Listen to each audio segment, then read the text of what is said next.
ভাবছিলাম কি আজকে ছাদে গিয়ে আমরা একটু বিকালবেলা কিছু ছবি তুলবো, কিন্তু ছাদে যাওয়ার পর দেখি ও মা, আকাশ দিয়ে কি উড়ে যাচ্ছে।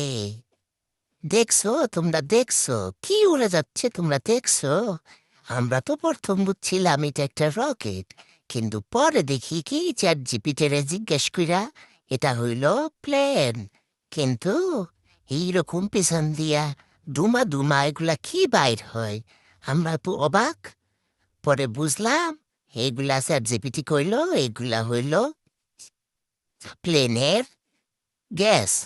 না, গ্যাস না, থুকু থুকু।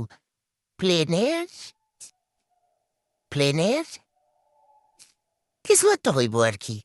আমি তো আর এত শিক্ষিত লোক না, মূর্খ সুরক্ষ মানুষ। দেখো দেখি কিরকম পুরা ধনুকের মতো হইয়া গেছে।